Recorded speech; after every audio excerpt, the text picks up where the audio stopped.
যারা ফেলানীকে শহীদ করে কারাগারে ঝুলিয়েছিল, যাদের কারণে আবরার ফাহাদ শহীদ হয়েছিল, যাদের বিরুদ্ধে কথা বলে শরীফ ওসমান হাদি শহীদ হয়েছে, যাদের বাধায় তিস্তা পারের জনগণ তিস্তা মহাপরিকল্পনার বাস্তবায়ন পায়নি, তাদের সাথে আবারও বন্ধুত্ব করার চেষ্টা করা হচ্ছে।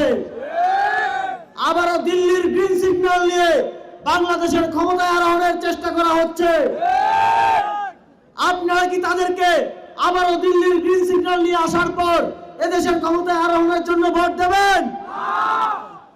তাদেরকে বাংলাদেশের জনগণ লাল কার্ড দেখানোর জন্য প্রস্তুত হয়ে বসে আছে। তবে জনগণের সেই ভোটাধিকার নিশ্চিত করার জন্য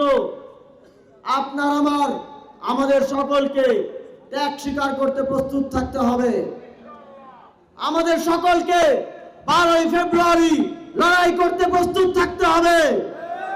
যদি আমার মায়ের, বোনের, আমার জনগণের ভোটাধিকার হরণ করার জন্য কেউ মাস্তানি করতে চায়, কেউ হুন্ডা দিয়ে গুন্ডামি করতে চায়, তাহলে আমরা সেখানে প্রতিরোধ গড়ে তুলব।